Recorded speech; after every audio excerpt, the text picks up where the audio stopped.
بسم اللہ الرحمن الرحیم وبہ نستعین وہو خیر معین۔ اس نقطے پر کہ ممدوحین کے ذمے عدالت کشف ہوا کرتی ہے یا توثیق کشف ہوا کرتی ہے، اس پر سب سے پہلے اس نقطے کو متنبہ کیا ہے آقائے محقق کاظمین شرح الدام۔ انہوں نے مہد کے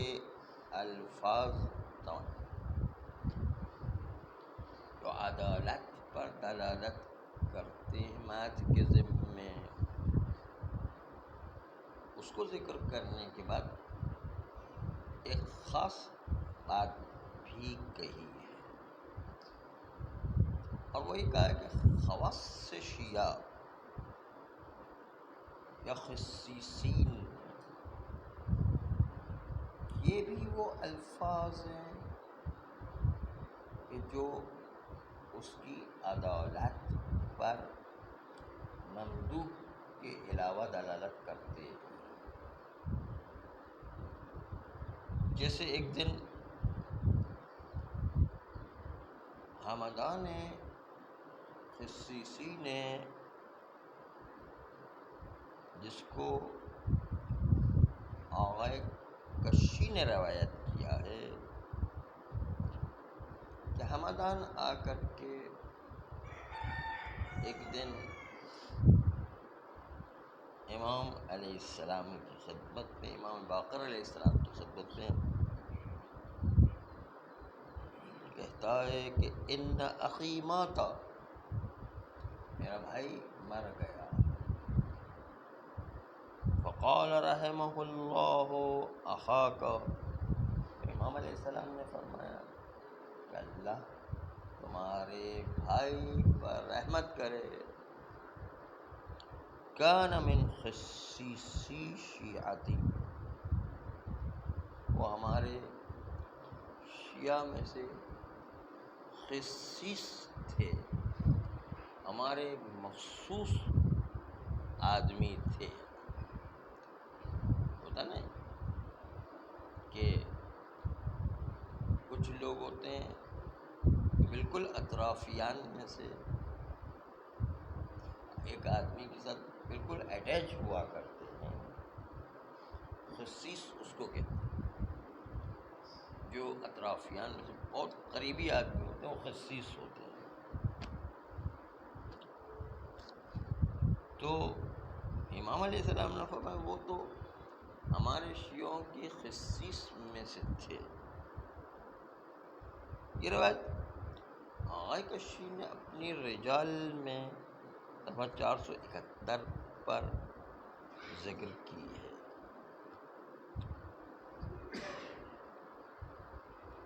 تو لفظ خصیص ہو یا لفظ خواص شیعہ ہو، حسن ظاہر پر دلالت کرتا ہے، اور جب حسن ظاہر پر دلالت کرے گا تو عدالت بھی کشف ہوگی، چاہے حسن ظاہر پر اس کی تعریف کے ضمن میں حسن ظاہر نظر آ رہا ہے تو بھی مطلب آسان ہے کہ انسان سمجھ سکتا ہے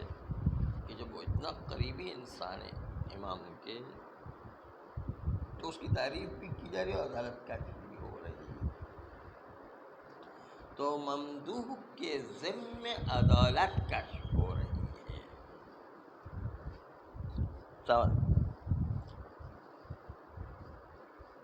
اس بنیاد پر کہ کثیر از مداعی حسن ظاہر پر دلالت کرتے ہیں اور حسن ظاہر عدالت کو کشف کرتا ہے، اس بنیاد پر ممکن ہے ادعا کیا جائے کہ قدماء اور متأخرین کی اصطلاح صحیح کے اندر ایک ہو گئی ہے۔ متأخرین کی اصطلاح یہ ہے کہ صحیح یعنی عادل ہونا چاہیے، اور جو ہے قدماء کی اصطلاح یہ ہے کہ ایسی روایت کا مضمون ہو جس کے صدور پر یقین ہوتا ہے کہ امام سے صادر ہوگی سوال، جس میں یقین بصدور از امام ہو۔ تو یہاں پر ممدوح میں جس میں یقین ہوتا ہے کہ امام سے صادر ہوئے خصیص سے، اور دوسری طرف سے عدالت بھی کشف ہو رہی ہے، تو دونوں ایک ساتھ جمع ہو رہے، ممدوح بھی ہے اور عدالت بھی ہے۔ اور یہ بھی ممکن ہے کہ کہا جائے کہ ممدوح عام ہے، اس میں عدالت بھی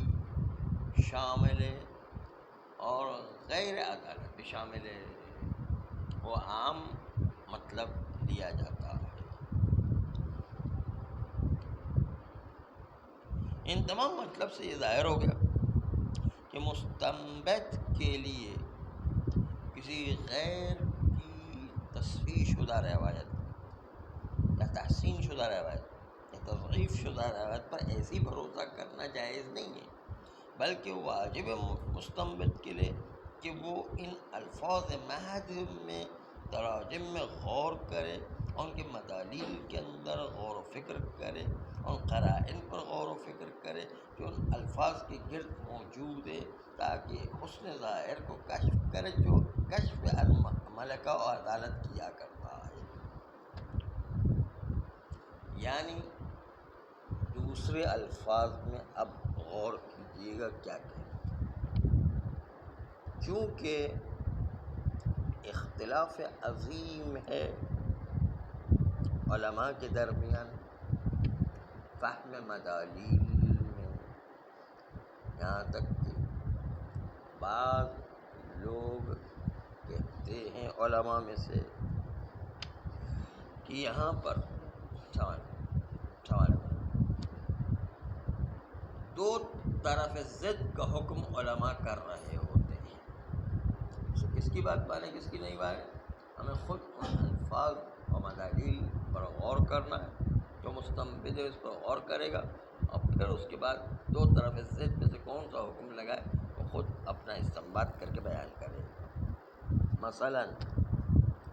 بعض علماء کہتے ہیں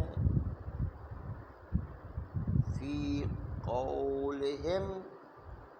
لا بأس بہ،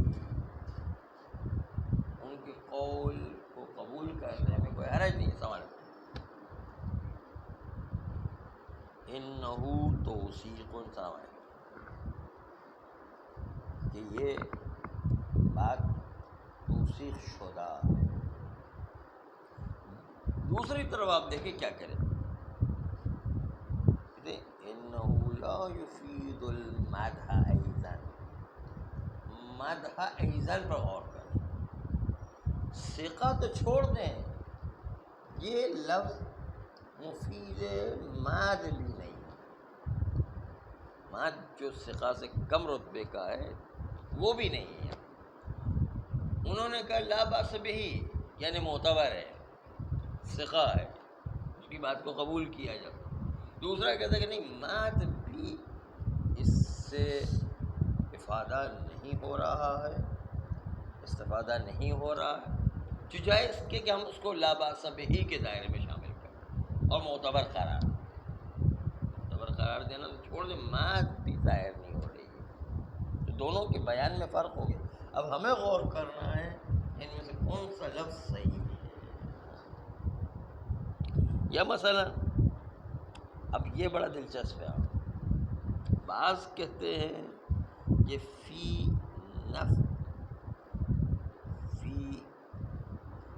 قولہم لا بأس بہ، ان کے قول میں کوئی حرج نہیں، قبول کیا جاتا۔ دوسرا کہتا ہے کیا، وفی نفی البأس بأس، فی نفی البأس بأس کا مطلب کیا، جو انہوں نے لا بأس کہا ہے کہ کوئی حرج نہیں ہے، اس لا حرج میں حرج ہے۔ یہ تو وہی والی بات ہوگی۔ ایک دفعہ جو ہے ضیاء الدین عراقی کے پاس ایک شخص جو ہے وہ کسی مجتہد کا اجازت نامہ لے کر کے آ گیا کہ یہ مجتہد ہے، اس کی تصدیق لے کر آ گیا۔ ضیاء الدین عراقی نے کہا فی المجیز والمجاز اشکال، دونوں کے اندر اشکال کر دیا۔ آج یہ بھی ہو گیا، یہاں پر بھی ایسے ہی ہو گیا کہ لا باس، اس لا باس میں باس ہے۔ آج وہی عبارت وہ آ گئی ہے۔ تو کہتے ہیں کہ یہ دیکھیں، اب آپ خود غور کریں گے کہ کون سے الفاظ کو ہمیں لینا ہے اور کون سے الفاظ جو ہے وہ قابل اعتبار نہیں۔ اس لیے آپ خود کو ان راویوں کے حالات میں جا کر ان کے تراجم کا مطالعہ کرنا پڑے گا، اور مطالعہ کرنے کے بعد دیکھیں گے یہ معتبر ہے یا معتبر نہیں۔ اس لیے خالی ہم کسی غیر کی تصدیق پر، غیر کی تصحیح پر، غیر کی تحسین پر یا غیر کی تضعیف پر بھروسہ نہیں کرتے، کیونکہ اس نے تو کہا لا باس میں بھی باس ہے، تو ہمیں جا کے دیکھنا پڑے گا کہ لا باس میں باس ہے یا نہیں۔ اس نے تضعیف قرار دے دیا، دوسرے نے لا باس بہ کہا، اب دیکھنا پڑے گا کون سی تضعیف صحیح ہے، کون سی تحسین صحیح ہے، کون سی تصحیح صحیح ہے۔ وہ ہمیں ہر راوی کے تراجم میں جا کے مطالعہ کرنا پڑے گا کہ وہ کتنا معتبر راوی ہے۔ ہاں، اس مسئلے میں اسی لیے کہتے ہیں علم رجال کے مسئلے میں تقلید نہیں ہوتی، خود اپنی تحقیق کرنا ہے۔ ہاں، جو مسلم افراد ہے وہ ایک الگ بات ہے، لیکن کچھ افراد، سالم بن زیاد کے سلسلے میں ہم نے ایک بات نقل کی تھی کہ سالم بن زیاد کو اکثر علماء ضعیف قرار دیتے، لیکن امام خمینی علیہ الرحمٰن نے کہا نہیں وہ صحیح ہے۔ کیوں؟ انہوں نے کہا، ان کی دلیل یہ کہ ان کی روایت بہتر روایت امام علیہ السلام سے آئی ہے، اور بالکل اس کا متن اور اس کے مضامین بہت مستحکم و مضبوط مضامین ہیں، جیسے امام کی روایت ہوتی ہے اسی طرح ہے۔ اس لیے وہ اتنا قریب رہنے والا آدمی اتنی ساری روایتیں نقل کی، وہ کیسے ضعیف ہو گئے تھے؟ یہ علم رجال کے اندر بات آئی تھی۔ وہ جھوٹے لوگ ہوتے ہیں، کذاب ہوتے ہیں، وضاع ہوا کرتے ہیں، اور جو ہے ان کی عدالت ثابت نہیں ہوتی، وہ جو پیسے لے کر بھی بات کرتے ہیں، تو آپ اس کی بات کیسے مانیں گے؟ جب جس کی بات مشکوک ہوتی ہے، مجہول ہوتا ہے، یہ راوی پتہ ہی نہیں کہاں سے آ گیا ہے، اس کا حسب نسب ہی نہیں پتہ چلتا، دشمن درمیان میں داخل ہو جاتا ہے، ہم کیسے اس کی بات مانیں؟ اسی لیے جو ہے وہ وحید خراسانی ایک دفعہ لغت کے سلسلے میں عرض کر رہے تھے کہ قول لغوی حجت ہے یا حجت نہیں ہے۔ ان کا قول لغوی میں بھی سمجھ، دشمن آ کے سازش کر کے عربی کے الفاظ کو بدل دے گا، الفاظ کو بدلنے کے نتیجے کے اندر جو ہے عربی کے لغت کے الفاظ بدل کر کے شریعت کی پوری تبدیل کر سکتا ہے وہ۔ اس لیے جو ہے قول لغوی سمجھ ذات خود حجت نہیں، جب تک کہ آپ کو قول لغوی کے بارے میں اطمینان پیدا نہ ہو جائے یہ صحیح کہہ رہا ہے۔ سمجھ گا؟ تو آپ نے ملاحظہ فرمایا کہ اصل نقطہ یہ ہے کہ یہاں پر بھی ہمیں ہر ایک کے تراجم میں جا کر اس کی سیرت کو دیکھ کر پھر معلوم کرنا پڑے گا کہ اس کی بات میں حرج ہے یا اس کی بات میں حرج نہیں، کیونکہ تناقض باتیں نقل ہو رہی ہیں، ہم کس کی بات مانیں؟ اس لیے کسی کی تصحیح، کسی کی تحسین، کسی کی تضعیف پر بھروسہ نہیں کیا، خود انسان کو، مستنبط کو اپنی تحقیق کرنا پڑے گی، یہاں پر کون سی بات صحیح ہے جو تناقض بات ناقل کی جائے۔ صلی اللہ